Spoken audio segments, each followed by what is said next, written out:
오늘 하나님의 말씀은 누가복음 4장 14절에서 30절까지 말씀을 보겠습니다. 제 성경으로는 신약성경 94쪽에 있는 누가복음 4장 14절에서 30절까지 말씀을 다 찾으신 줄 알고 우리 다 같이 함께 읽겠습니다. 시작. 예수께서 성령의 능력으로 갈릴리에 돌아가시니 그 소문이 사방에 퍼졌고 친히 그 여러 회당에서 가르치시매 무사람에게 칭송을 받으시더라. 예수께서 그 자라나신 곳 나사렛에 이르사 안식일에 늘 하시던 대로 회당에 들어가사 성경을 읽으려고 서심해 선지자 이사야의 글을 들이거늘 책을 펴서 이렇게 기록된 데를 찾으시니 곧 주의 성령이 내게 임하셨으니 이는 가난한 자에게 복음을 전하게 하시려고 내게 기름을 부으시고 나를 보내사 포로된 자에게 자유를 눈먼 자에게 다시 보게 함을 전파하며 눌린 자를 자유롭게 하고 주의 은혜의 해를 전파하게 하려 하심이라 하였더라. 책을 덮어 그 맡은 자에게 주시고 앉으시니 회당이 있는 자들이 다 주목하여 보더라. 이에 예수께서 그들에게 말씀하시되 이 글이 오늘 너희 귀에 응하였느니라 하시니 그들이 다 그를 증언하고 그 입으로 나온 바 은혜로운 말을 놀랍게 여겨 이르되 이 사람이 요셉의 아들이 아니냐. 예수께서 그들에게 이르시되 너희가 반드시 의사야 너 자신을 고치라 하는 속담을 인용하여 내게 말하기를 우리가 들은 바 가버나움에서 행한 일을 내 고향 여기서도 행하라 하리라. 또 이르시되 내가 진실로 너희에게 이르노니 선지자가 고향에서 환영을 받는 자가 없느니라. 내가 참으로 너희에게 이르노니 엘리야 시대에 하늘이 3년 6개월간 닫히어 온 땅에 큰 흉년이 들었을 때에 이스라엘에 많은 가부가 있었으되 엘리야가 그중 한 사람에게도 보내심을 받지 않고 오직 시돈 땅에 있는 사렙다의 한 가부에게 뿐이었으며 또 선지자 엘리사 때에 이스라엘에 많은 나병한 자가 있었으되 그 중에 한 사람도 깨끗함을 얻지 못하고 오직 수리아 사람 나아만 뿐이었느니라.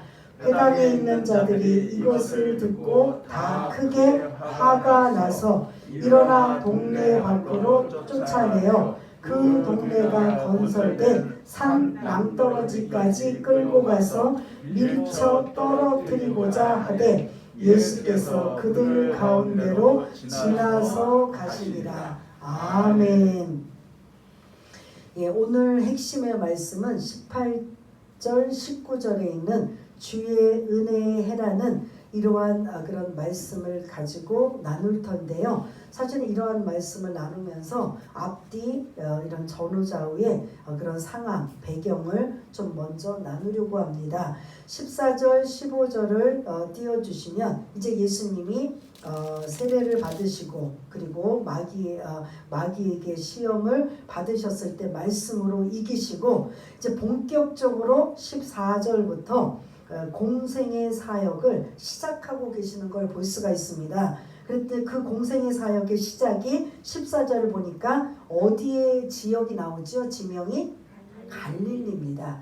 그 예수님의 주된 활동 지역, 그 공생의 사역이 거의 갈릴리 지역에 이루어지고 있습니다. 이 갈릴리는 사해라는 큰 그런 호수가 있는데 그 호수에 주변에 지방들이 굉장히 많이 있어요. 그 지방들에 다니시면서 갈릴리 하면 여러분들이 이제 머릿속에 사해를 떠올리셔야 되고요. 그런 사해를 중심으로 가버나움 뭐 여러 지방들을 다니시면서 공생의 사역을 하실 때 그 지역을 다니실 때마다 예수님의 소문이 사방에 퍼지고 그리고 15절 말씀도 가르치시고 많은 이들에게 칭송을 받으셨더라.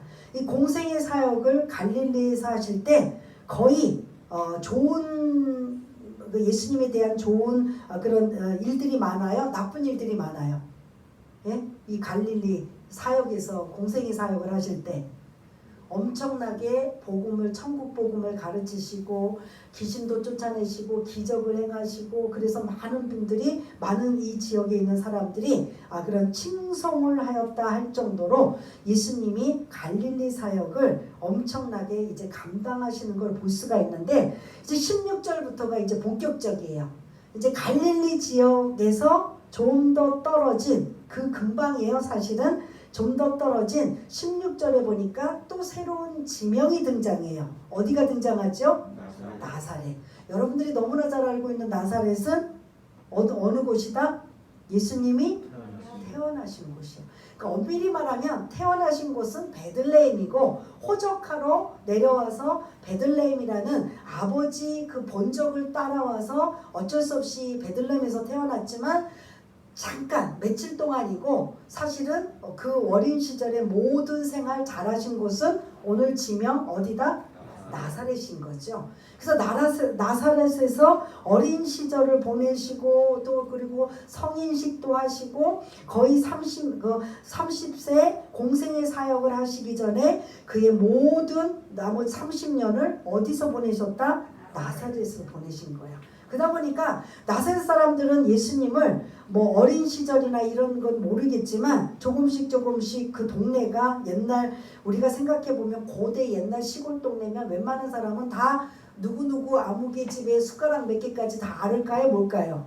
알 수 있는 거죠. 그러다 보니까 나사렛 지역에 예수님을 모르는 사람들은 없을 것입니다. 그런데 아마 평범하진 않았을 거예요. 원래 어린 시절도 그 유월절 절기를 지키기 위해서 성전에 갔을 때 그 부모님들이 같이 갔는 줄 알고 했다가 잊어버려서 다시 찾고 해서 예루살렘 성전까지 왔는데 예수님이 거기서 누구들과 함께 이야기를 나누어요. 거의 종교 지도자들과 함께 그 하나님의 말씀에 대해 나누고 있었던 범상치 않은 분이 바로 예수님인 걸 볼 수가 있는데 아무튼 이 이제 공생의 사역에 보면은 오늘 이 나사렛에 16절에 배경이 나와요. 어느 날 언제 안식일 지금으로 말하면 주일이에요. 그 나사렛이라는 지역에 안식일이 되어서 주일이 되어서 그들이 이제 모여서 예배를 드려야 돼요. 하나님 앞에 예배를 드리는데 예배 드리는 곳이 어디였다? 16절에 보면 회당이었다. 그래서 이 세 가지 나사렛 그리고 안식일 지금으로 말하면 이제 주일인 거죠. 예수님이 부활하시기 전이니까 안식일이었고 그리고 회당에 들어가셨다. 이 회당은 처음부터 있었던 게 아니에요. 이스라엘 백성들이 구약에 바벨론 포로로 남의 나라에 끌려가서 70년 동안 생활할 때 우리가 성전에서 하나님 앞에 예배와 제사를 드렸던 우리들이 이제는 갈 곳이 없잖아요. 그러다 보니까 유대인 10명 이상만 되면 그 마을에 이렇게 조그맣게 예배당을 거처지를 만들어서 그곳에서 안식일을 지키고 그 다음에 말씀을 가리키고 하는 지금 교회와 같은 역할. 그래서 지금 지역마다 많은 교회들이 이 마을에 있는 걸 볼 수가 있는데 이 회당도 마치 교회와 같은 모습이에요. 근데 원래는 구약에 바벨론 포로로 끌려갔을 때 그들이 이렇게 있으면 안 되겠다. 우리가 성전은 없지만 우리끼리 모여서 예배드리고 말씀을 서로 가리키고 알리고 전하고 이 말씀을 우리가 남의 나라에 있지만 잊지 말자라는 의미로 이렇게 조그마한 회당 즉 예배당을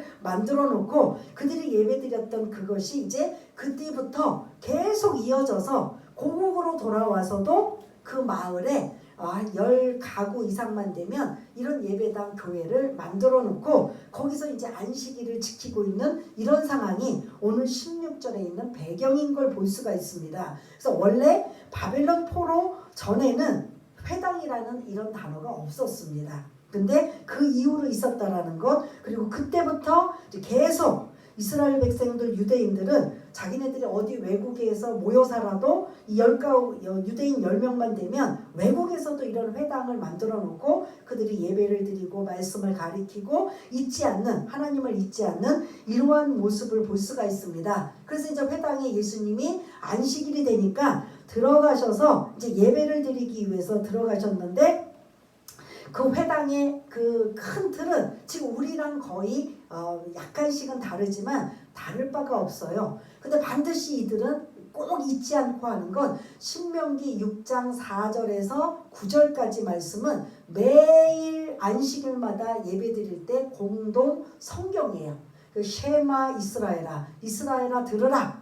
너희는 마음을 다하고 뜻을 다하고 힘을 다하여 주 너희 하나님을 뭐하라? 사랑하라. 그리고 그 하나님을 사랑하는데 너희들이 매일 이마에도 표시하고 집의 문설주에도 표시하고 아이들에게도 늘 가르치고 하면서 하나님을 잊지 않도록 하라. 이게 매일 회당에서 그들이 공동 성경으로 읽는 것이 하나가 있고, 또 하나는 구약 성경에 있는 말씀을 이제 하나하나 찾아가면서 이제 어떤 한 사람이 뭐 그런 납비라든지 아니면 해당장이라든지 거기에 존경받는 이런 사람들이 이제 또 하나 이제 말씀을 읽고 나누는 경우가 돼요. 근데 오늘 그 경우가 예수님 순서가 된 거예요. 안식일에 회당에 들어가서 신명기 6장 4절에서 9절까지는 모두가 공동으로 늘 하던 거고, 또 하나 구약에 있는 말씀을 발췌를 해서 그 말씀을 읽고 이제 그들이 그 말씀을 가지고 함께 은혜를 나누는 그 시점에 예수님이, 오늘 여러분들이 조금 성경을 아시고 미리 간파하셨다면 어떤 분을 지금 어떤 성경 구절을 지금 접하게 된 거예요? 이사야서인 거죠. 그러니까 지금 17절을 보면 선지자 이사야의 글을 누군가가 예수님에게 드렸다라는 거예요. 이사야서를 오늘 하십시오라는 거예요. 그러니까 이제 다른 만약에 안식일이면 뭐 오늘 말씀 뭐 출애굽기를 하십시오. 출애굽기 중에서 한 부분을 알아서 이제 우리 모두가 함께 은혜를 나누게 하십시오 하고 누군가에게 주는데, 그날 오늘 본문에 보면 예수님이 그 순서가 된 거예요. 순서가 됐는지 아니면 가셔서 특별히 부탁을 했는지까지는 모르지만 그 순서가 누구였다? 예수님의 순서가 되었는데, 예수님의 순서도 자기가 구약 성경 많은 것 중에 뽑은 게 아니라 누군가에 의해 이사야에 대한 말씀을 나누십시오라고 지금 이제 건네준 거예요. 그런데 예수님이 그 이사야에서 어떤 말씀을 찾았느냐?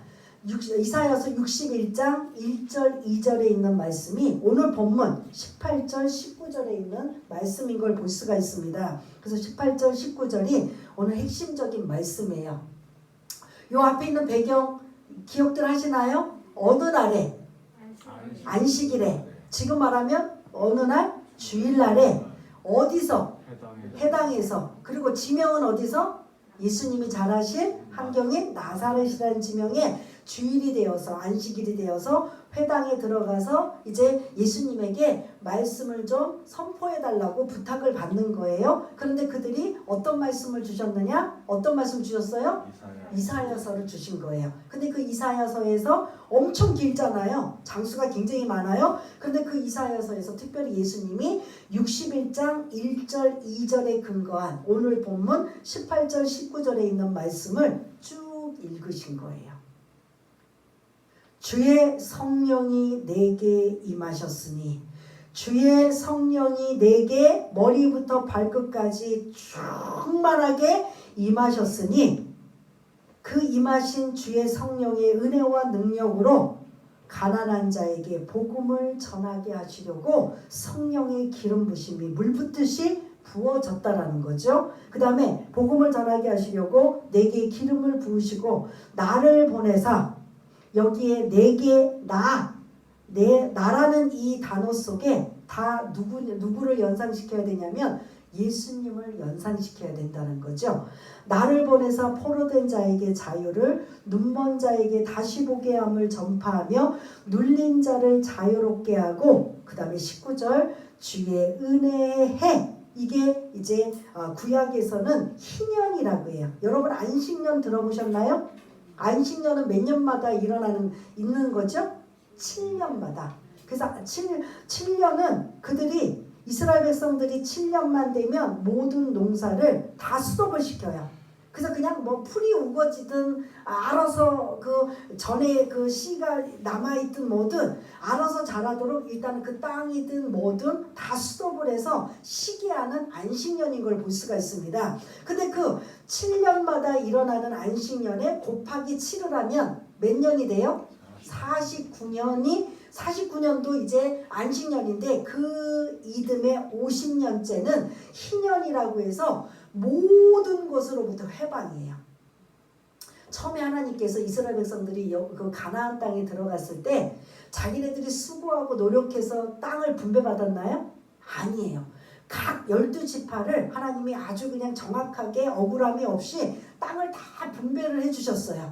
그러면 예를 들어 누벤 지파 하면 누벤 지파의 소유권을 누벤 지파가 늘 가지고 그 땅의 영역 안에 후손들이 자라고 거기서 살아야 되는데 무슨 이유인지 모르지만 여러 가지 살다 보면 뭐 병이 나서 아니면 부모가 일찍 돌아가서 아니면 이런저런 빚을 져서 담보로 땅을 걸고 돈을 빌리게 되든지 아니면 뭐 어떤 여러 가지 상황이 살다 보면 생긴단 말이에요. 그러면 땅을 다른 지파에 넘겨주든지 자기의 소유가 없게 되는 상황이 살다 보면 생겨요. 맨날 여러분들 살다 보면 맨날 부자로 넉넉하게 안정적으로 사나요? 그게 아니잖아요. 살다 보면 빚도 지고 또 뭐 여러 가지 어려움 있는 집도 다 팔게 되고 아니면 또 열심히 노력해서 또 집도 새로 얻게 되지만 거의 잃어버리고 팔리게 되고 손해보고 없는 상황이 생길 수 있잖아요. 그럴 때 50년째 되는 날은 모든 것으로부터 해방, 원래대로 돌아오는 거예요.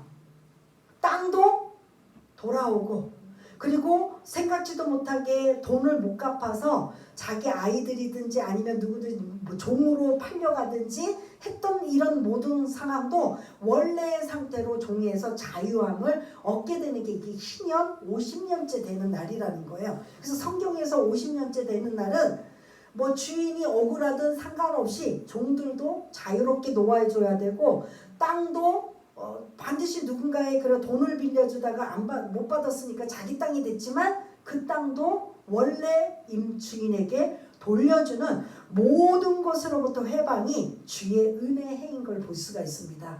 이걸 이제 구약에서 모든 것으로부터 종이나 아니면 땅이나 어떤 그런 물질적인 거나 여러 가지 상황에서 해방되는 주의 은혜를 예수님이 이 땅에 오셔서 우리를 죄와 사망의 법에서 죄와 죽음의 법에서 마귀 사탄의 이러한 모든 영향권에서 모든 것들로부터 해방시키러 누가 오셨다? 메시아 대신 예수님이 오셨다라는 거죠. 이게 우리는 설명을 해야 되고 또 이거를 하나하나 이제 여러분들한테 이해를 돕는 이러한 말씀이지만 이 18절 19절에 있는 본문을 예수님이 딱 읽으셨을 때는 이걸 듣고 있는 그 회당에 모인 사람들은 이 말뜻을 알아차리는 거예요. 지금으로 말하면 희년이라는 뜻도 알아차리고 이 말뜻은 다른 말로 뭐냐면 우리가 고대하고 기다리던 누구를 지금 기다리고 있어요. 그들은 메시아를 기다리고 있는 그 메시아가 오시면 이렇게 된다라는 소리예요. 그냥 읽기만 해도 그 회당에 모인 모든 유대인들은 이거는 우리가 그렇게 기다리고 기다리는 이사야서에 이미 하나님이 말씀하신 이 메시아가 이렇게 오실 것이다. 오시면 이런 일을 하실 것이다. 라는 이러한 이야기를 이제 18절 19절 읽기만 하면 그들은 메시아 예언. 메시아가 오시면 이런 거야. 그래서 우리는 그 메시아를 기다리는 거야. 그런 메시아. 그런데 21절을 또 이제 그 말씀을 또 다시 하겠지만 21절을 보면은 어떻게 하냐면 이에 예수께서 그들에게 말씀하시되 이 글이 18절 19절에 있는 이 글이 오늘 너희 귀에 응하였느니라. 이루어졌느니라. 다른 말로 말하면 내가 그 말씀대로 메시아를 너희들이 기다렸던 그 메시아가 바로 누구다? 나다. 나야. 이 말이에요. 사실은 이게 좀 오늘 이 글이 오늘 너희 귀에 응하였느니라 라고 해서 이게 좀 무슨 말인가 하지만 다른 말로 보면 너희들이 그렇게 기다리고 기다리던 메시아가 바로 나야. 이제 그래서 내가 그 메시아 사역을 이제 내가 지금 하고 있는 거야 라는 이러한 뜻을 지금 21절을 먼저 설명을 드리고 다시 18절 19절을 좀 띄워주시면 도대체 이게 우리는 설명을 좀 해야 알아듣잖아요.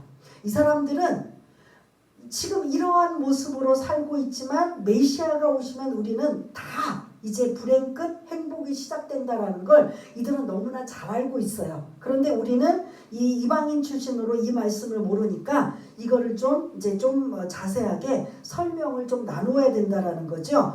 주의 성령이 좀 제가 조금 더 확대 해석을 하면 강력하게 예수님에게 임하시면 가난한 자, 물질로 가난하든 심령이 가난하든 이런 가난한 자에게 천국 복음을 전하게 하시는 이 사역을 하신다라는 거죠. 메시아 사역의 첫 번째는 복음을 전하시는 사역이에요. 천국 복음, 하나님 나라의 복음. 그래서 하나님 나라의 말씀들을 선포하고 알려주시는 게 어떻게 보면 예수님의 가장 초점이라고 볼 수가 있어요. 우리는 예수님 하면 뭐 이제 앞으로 계속 나올 거예요. 귀신도 쫓아내고 병고침도 일어나고 하는데 사실은 그가 주가 아니라 원래는 천국 복음을 전하게 하시는 게 첫 번째 목적인 걸 볼 수가 있습니다. 이건 가난한 자에게 심령이 가난하든 물질이 가난하든 우리는 이 땅에 살아가는 동안 모두가 공고하고 가난한 자의 삶의 모습인데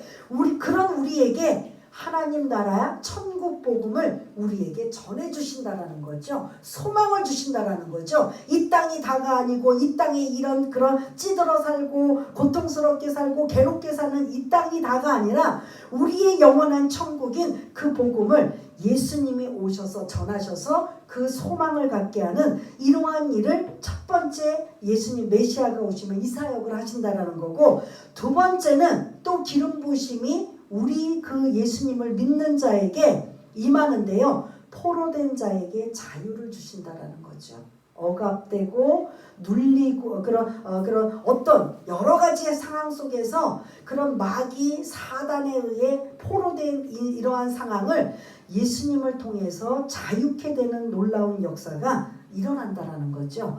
눈먼 자에게 다시 보게 함을, 실제로 보이지 않는 자에게도 보게 하는 바디메오 같은 사람들 눈뜨게 하는 이런 상황도 있지만, 영적으로 분별력 옳고 그름을 할 줄 모르는 분별력이 없는 자들에게 다시 볼 수 있는 이러한 영안이 열리게 하는 일들도 메시아가 오시면 이루어진다라는 거죠. 이 땅이 다라고 생각하고 이 땅에서만 그냥 그런 뼈를 묻고 그냥 고생하고 노력하고 하는 이것이 아니라 우리의 소망은 천국에 있고 우리의 갈 곳은 따로 있다라는 이러한 영적인 것들을 알리고 깨닫게 하는 이런 상황 속에 눈이 열리게 된다라는 거죠. 그래서 예수 믿게 되면 천국 가는 것뿐만 아니라 이 땅에서 우리는 뭐냐면 포로된 자에게 자유가 있는 것, 눈먼 자에게 다시 보게 하는 것, 그 다음에 눌려있는 것, 죄에 대해 눌려있든 돈에 대해 눌려있든 아니면 사람에 대해 눌려있든 이 모든 눌린 것, 이런 마귀에 의해 눌려있는 모든 것들을 자유롭게 하시는 이 사역이 메시아가 오시면 이런 일들이 일어난다라는 거죠. 그래서 예수님이 실제로 공생의 사역 3년 동안 하실 때는 그런 이스라엘에 국한되어 있지만 십자가의 죽으심으로 말미암아 이 사역은 모든 열방에게까지 임하여서 그 예수를 믿기만 하면 이런 능력, 이런 역사가 나타납니다. 이게 오늘 18절, 19절에 있는 그런 말씀인 걸 볼 수가 있습니다. 그래서 19절의 말씀, 주의 은혜를 전파하게 하려 하심이라. 이게 구약에서는 희년이라는 단어를 가지고 모든 것으로부터 해방과 자유를 말씀하고 있다면, 다른 말로 예수님이 이 땅에 오셔서 우리를 구원하시고 구원하시는 목적의 의도는 마귀 사탄이 공중권세를 잡아 우리를 짓누르고 우리를 포로되게 만들고 우리를 억압하게 만들고 우리를 계속 그런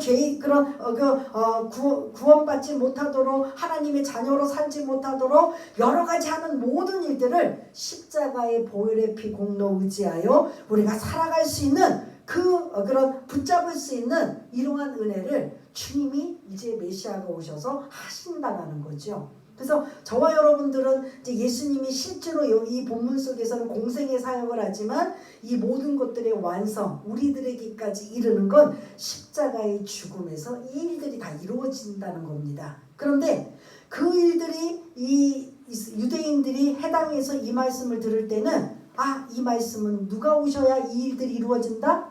메시아가 오셔야 이루어진다. 근데 21절을 근거로 하면 그 메시아가 누구다? 여러분, 나입니다. 이게 지금 그 소리예요. 그걸 받아들인 청중들이 22절에 그렇습니까? 우리가 기다렸던 메시아입니까? 우리는 지금도 기다리고 있습니다. 로마의 압제에 가난 속에 자유가 없고 종교 지도자들 보면 타락하고 변질돼서 은혜 받을 소지도 없고 어느 것을 보더라도 소망이 없고 비전이 없는 이 시대에 당신 우리가 기다렸던 그 메시아입니까? 그럼 우리가 그 예수를 우리가 믿겠습니다 라고 말해야 되는데 22절 한번 띄워주세요. 22절 한번 읽어볼까요? 시작. 그들이 다 그를 증언하고 그 입으로 나오는 바 은혜로운 말을 놀랍게 여겨 이르되 이 사람이 요셉의 아들이 아니냐? 이거는 좋은 긍정의 언어일까요? 부정의 언어일까요? 앞에 18절 19절까지 그 설명 그 은혜 막 여기까지는 딱 좋아. 그런데 제정신이 딱 돌아보니까 그 예수가 누구예요? 요셉의 아들. 다른 말로 요셉은 원래 그 직업이 뭔지 아세요? 목수. 그 당시 목수는 아주 천한 직업이에요. 이 사람이 목수의 아들 요셉 목수 출신인 요셉의 아들이 아니냐? 아주 비하를 시키고 이제 편견을 딱 갖는 거예요. 말씀은 은혜 받았는데 말씀은 이 메시아 그 이사야서 61장 1, 2절 우리가 다 알고 있는 우리가 기다리는 메시아 그런 귀한 말씀을 주셨는데 자기가 메시아래? 더군다나 이 메시아가 자기네들이 아는 건 좀 거창하게 이들이 생각하는 건 다윗의 왕족에 다윗과 같은 힘이 있고 능력이 있고 막 그냥 이 로마를 제압시키고 자기네들이 봐도 와 대단해 하는 이런 사람이 메시아로 오기를 기다렸는데 목수의 출신 우리가 늘 어렸을 때 코 올릴 때부터 보았던 그 어린아이 그 어릴 때부터 보았던 그 예수가 메시아래. 그러면서 이제 그들이 딱 은혜 받다가 제정신이 딱 들어오고 현실로 돌아와서 이 사람이 요셉의 아들 아니야? 목수의 아들 아니야? 우리 동네에서 살았던 그 우리가 어렸을 때 보았던 그 예수가 아니야? 이러면서 완전히 비화시키고 폄하시키고 이제 그때는 어떻게 해요? 받아들이지 않는 거죠. 그 말씀만 들을 때는 막 은혜로 들어가서 막 그냥 은혜 안에 있고 그들이 사모했던 말씀들 어떻게 쪽집게처럼 뽑아가지고 우리가 기다리고 고대하던 그 메시아에 대한 말씀들을 딱 듣고 다시 한번 정신 차려서 예수를 딱 보니까 이 사람은 목수 출신 아들인 요셉의 아들이네. 우리가 어렸을 때 보았던 그 예수네. 그 어린 시절 우리가 다 봤는데 빨개 벚꽃이 있어도 애기까지 다 보고 코 올리게 했던 그 형제들 그 마가복음에는요 이 본문 속에 즉 예수님의 가족들이 지금 왜냐하면 유대인들은 성인이 되고 오면 다 회당에 모여서 예배를 드리는 거예요. 마치 여기 계신 분들이 부모님이 그런 신앙생활 하시면 자녀들도 다 와서 예배를 드리는 것처럼 지금 상황에 누가복음은 기록되어 있지 않지만 마가복음 같은 경우에는 가족들이 지금 여기 다 와 있는 거예요. 난 요셉도 알고 시몬도 알고 유다도 알고 여기 누이들도 알고 내가 다 알고 있는데 그 사람이네. 이 회당에 있는 유대인들이 정신을 딱 차려보니까 예수님은 그들의 눈에 어떻게 보였어요? 대단하게 보였어요? 아니면 어떻게 보였어요? 대단치 않게 보인 거예요. 너무 동네에서 흔한 사람, 자기네들이 기다리는 메시아는 그런 사람이 아니거든요. 다윗의 왕처럼 힘있고 능력있고 뭔가 제압하고 그냥 보기만 해도 그냥 막 카리스마가 있고 뭐 이런 사람이 메시아라고 해야 되는데, 자기 동네에서 보았던 볼품없고 초라하고 가난하고 비천하고 보았던 그 어린 시절을 다 본 메시아가 오늘 이 글이 오늘 내 귀에 응하였느니라, 내가 이 말씀대로 이제 임할 것이다, 내가 메시아다 하는데 안 믿는 거죠. 편견 때문에. 우리의 그 시선의 편견이 우리의 믿음을 얼마나 갉아먹고 은혜 까먹게 하는지 여러분들 오늘 이 말씀을 통해서 다시 한번 생각해 봐야 된다라는 거죠. 그래서 이 편견으로 그들은 곧바로 뭐가 있다? 믿음이 없어진 거예요. 불신앙을 가진 거예요. 불순종을 갖게 된 거예요. 그러다 보니까 그 상황을 예수님이 간파하시고 23절부터 27절까지 세 가지를 말씀하셔요. 그 23절부터 24절까지는 너희들이 지금 내가 뭔가 너희들에게 확 보여줄 수 있는 기적을 보여주면 믿을 것 같아? 그런데 너희들은 안 믿어. 내가 어떤 엄청난 기적을 너희들이 행한다고 할지라도 24절까지 믿지 않을 거야. 그래서 선지자가 고향에서 환영을 받는 자가 없느니라 라고 이렇게 말씀하시면서 두 가지의 예를 들고 있습니다. 25절 27절에 두 사람 이름 등장해요. 25절에 보면 어떤 사람 이름이 등장해요? 27절은 어떤 사람 이름이 등장해요? 엘리사. 그러니까 누구랑 누구? 엘리야와 엘리사. 열왕기상, 열왕기하. 엄청나게 이 엘리야와 엘리사 시대는 기적이 엄청나게 일어난 시대였었어요. 엄청나게 능력 있게 엘리사가 쓰임 받았던 사람들이에요. 그러니까 이 나사렛 사람들이 엘리야와 엘리사를 모른다, 안다? 너무너무 잘 알고 있는 사람들이에요. 그 사람들의 예를 들면서 25절에 뭐라고 예수님이 말씀하시냐면, 엘리야가 갈멜산의 그 바알 신상을 무너뜨리고 재패해버리고 엄청난 일들을 갈멜산에서 한 그 일뿐만 아니라 많은 기적과 이적을 행한 엘리야가 3년 반 동안 그 악한 왕비와 왕을 통해서 이 시대에 그들이 경고하기 위해 3년 반 동안 비가 오지 않도록 기도하여, 이 완전 3년 반은 말이 그렇지, 여러분 3년 반에 비가 오지 않으면 그 시대에는 어떤 상황으로 살아요? 풍요로워요?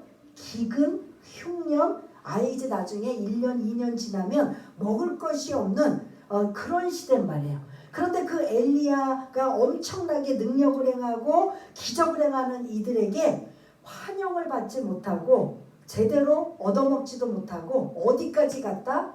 이방 지역인 시돈, 그 25절을 보면 어디 여인이라고 나오죠? 예?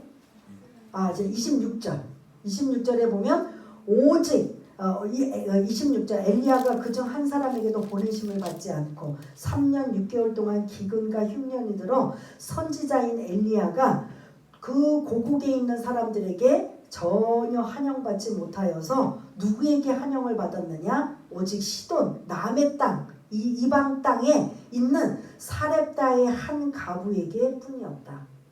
이 엘리야가 나중에 이제 먹을 거를 먹으러 이 시돈이라는 지역에 사렙다라는, 시돈이라는 큰 도시 안에 조그만 마을 사렙다라고 하는 지역에 있는데 한 가부집을 찾아간 거예요. 그 엘리야가 먹을 것 좀 달라고. 그랬더니 이 사렙다 가부가, 지금 우리 집에는 딱 한 끼 먹을 기름과 밀가루밖에 없어서 우리도 이제 이거 먹고 우리 아들하고 죽을 일밖에 없다 라고 했는데, 그걸 나를 위해서 만들어 달라. 그럼 다른 사람 같으면 어떡하겠어요? 예? 내 아들 먹을 것도 없는데. 그러면서 이제 X, Y, Z 막 욕이고 뭐가 나오겠죠. 지금 당신이 지금 우리 집에 와서 지금 먹을 걸 달라고 할 참이야? 근데 그게 늘 고국인 이스라엘에서도 엘리야가 대접을 받지 못한 거예요. 그렇게 흉년과 기근이 있어도 엘리야가 전혀 환영받지 못하는데 이 시돈 땅에 있는 이 여인에게 먹을 걸 요청하니까 기가 막힌지 아니면 진짜로 접대하려고 했는지 모르지만 그걸 정성 들여 기름 조금 남은 거랑 그 밀가루 조금 남은 거 마지막 한 끼를 정성 들여 빵을 만들어서 엘리야에게 준 거예요. 그래서 그 엘리야는 어떤 사람이었다고 말씀드렸죠? 그렇게 먹은 엘리야가 그 집에 그냥 그 굶어 죽게 만들고 간 게 아니라 그 집에 기름통에 기름이 꽉 차고 가루통에 가루가 꽉 차는 놀라운 기적의 사건이 본국인 이스라엘에서 이루어져야 되는데 26절을 보면 어디에 이방 땅인 어디서 이루어졌다? 다른 말로 본국에서는 환영받지 못하고 이방 땅에서 환영받았다는 소리예요. 이방 땅. 요거 여러분들 염두에 두셔야 돼요. 그리고 27절에 보면 엘리사도 나와요. 엘리사도 엄청나게 능력을 행한 사람이에요. 그 엘리사도 그 27절에 보니까 이스라엘에 어떤 환자가 많이 있었다고 해요? 문둥병자, 나병 환자가 있었는데 엘리사가 그렇게 기적을 행하는데 가서 내 병 좀 고쳐달라고 하는 사람 한 사람도 없었다라는 거예요. 그런데 오직 어디 사람? 시리아 사람 누가? 그것도 나만 장군, 왕 다음으로 권력 있고 그런 실세 있는 나만 장군. 지금 시리아 사람이라는 건 고국이에요? 이방 땅이에요? 이방 땅에 있는 사람이 엘리사를 찾아와서 자기 좀 고쳐달라고 하는 거예요.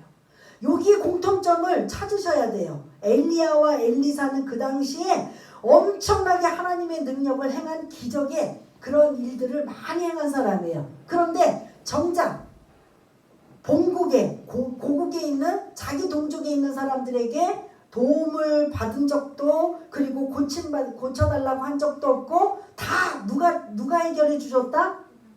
이방 사람들이 해결해 줬다. 이거를 듣는 이스라엘 사람들 회당에 있는 유대인들이 난리가 난 거예요.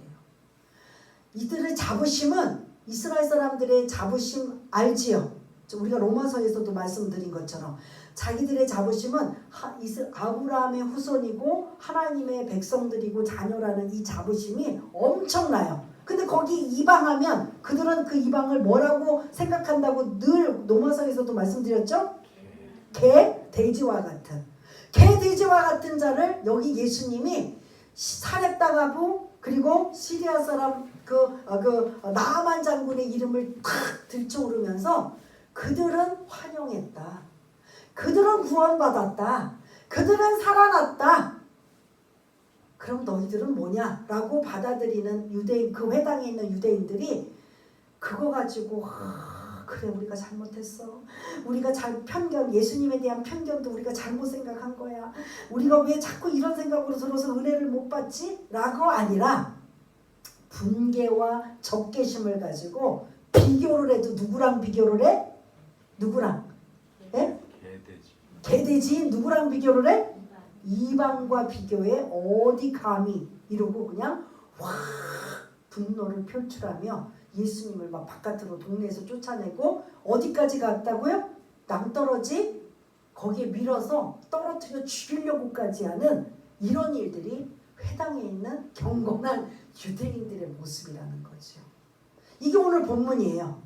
오늘 두 가지를 좀 살펴보려고 합니다. 편견은 나에게 은혜가 하나도 안 되는 거예요.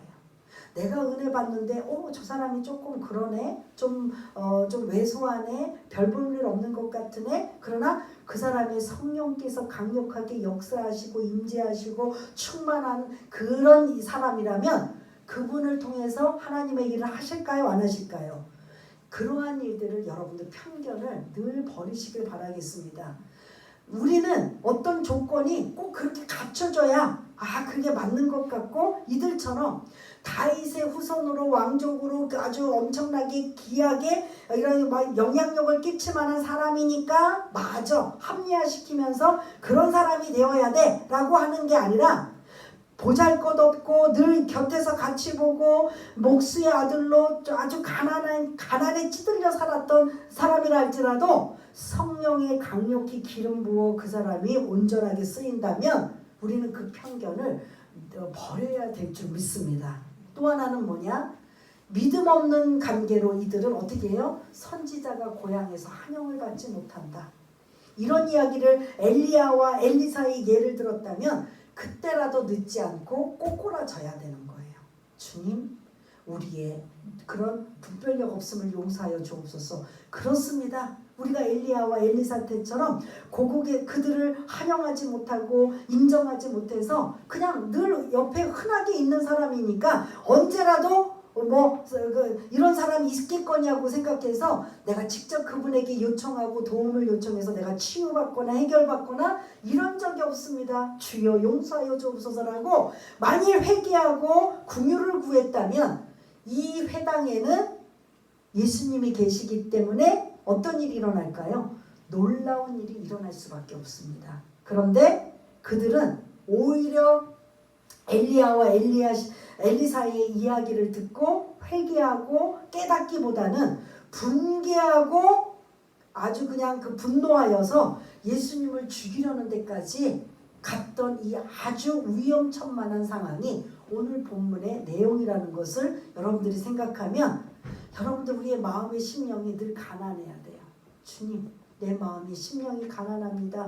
주가 오시기를 구합니다. 주의 말씀이 내 안에 임하기 원합니다. 주의 성령께서 나를 채워주시기 원합니다. 지금 이 세상이 너무나 각박하고 힘들고 이 혼돈의 시대에 제가 붙잡을 건 말씀밖에 없고 예수밖에 없습니다. 성령님 나를 도와주옵소서. 지금 오늘 본문까지 보면 계속 예수님이 활동하시는 세례를 받으시고 말씀으로 마귀를 이기시고 이 모든 상황이 항상 앞에 서시고 누구의 능력으로 누구의 도우심으로 성령님의 역사가 임한다면 성령의 역사 지금 저와 여러분들에게는 이게 진짜 굉장히 필요하다라는 거야. 예수님도 성령의 기름 부심으로 성령의 충만함으로 성령의 역사로 이 일들을 감당하셨다면 우리는 그 성령의 역사가 없으면 하나님의 자녀라고 해도 힘을 다 잃어버리는 그런 모습인 거예요. 그런데 우리에게 선물로 누구를 주셨어요? 예? 사도행전에 보면 성령을 선물로 주셨어. 예수님을 나의 구세주로 믿습니다 라고 내 입으로 고백하면 그 즉시 내 안에는 누가 계시다? 성령님이 계셔요. 그래서 우리 믿는 사람들은 다 성령님이 계시기 때문에 성령의 능력과 영향력을 할 수 있는 자원이 있어요, 없어요? 그런데 어떤 이는 그 자원을 하나도 못 쓰고 어떤 이는 예수님처럼 풍성하게 풍부하게 써서 성령의 기름 부심이 충만하게 임하여서 지금 사람들이 보기에는 볼품없고 초라하고 별거 아닌 것 같아도 그 사람 안에 내면에는 그 성령의 충만함으로 뜨겁고 강하고 그러한 영향력이 있다면 사람의 기준으로 볼 필요가 없다라는 거죠. 그러면 여러분들 나는 없어요. 우리는 없어요. 라고 핑계댈 수 있어요? 성령의 역사가. 네? 성령님 안 주셨어요? 말씀의 근거로 보면 저와 여러분 안에 모두가 다 누가 계시다? 성령님이 계셔요. 늘 로마서에도 말씀드린 것처럼 누구에게 도움을 구하라고요? 사람에게 구하지 말고 사람에게 SOS 청하지 말고 사람에게 자꾸 그냥 부담 주지 말고 누구에게 부담 주고 누구에게 SOS 청하고 누구를 자꾸 귀찮게 하라고요? 성령님을 귀찮게 하라고요. 성령님은 하루에 수십 번, 수만 번, 수천 번을 여러분들이 찾아도 야 귀찮아. 저는 저 같아도 여러분들 만약에 하루에 몇 번만 해도 귀찮을 텐데 성령님은 그런 분이 아니세요. 늘 기다리시고 늘 그렇게 찾아오기를 바라시는 분이 성령, 그분이 하나님이시기 때문이에요. 성령의 역사, 성령의 기름 부심, 그 기름 부심이 다시 한번 우리가 한 거의 3년 동안 코로나라는 핑계, 이유, 합리화 이런 부족함에 우리가 있었지만 이제부터는 그 성령의 운행과 능력과 권능과 역사와 충만하심과 기름 부심이 교회에 임하고 여러분들의 개인에게 임하고 가정에 임하여서 누구에게 그 모든 문제를 해결받는다? 성령님의 역사를 통해서 해결받으시기를 바라겠습니다. 왜냐하면 예수님도 그렇게 하셨잖아요. 예수님도 지금 우리가 1장부터 예수님이 나오시기만 하면 앞에 수식어가 다 누구와 함께 동행하시는 거예요? 성령님인 거예요. 몸이 아파요. 문제가 생겼어요. 어려움이 생겼어요. 여러분 다른 사람한테 하지 말고 그러면 듣는 자꾸 한두 번 들을 때는 걱정이지만 5, 6번, 10번 이상 들으면 뭐가 돼요? 이제 부담되고 안 들었으면 싶은 게 우리 인간들의 본성이에요. 그러나 그거보다도 수십 배, 수백, 수만 배 성령님에게 도움을 요청하고 성령님에게 성령님을 인정하고 환영하고 도움을 요청하면 그분은 어떻게 하신다? 갈 길을 알려주시는 거죠.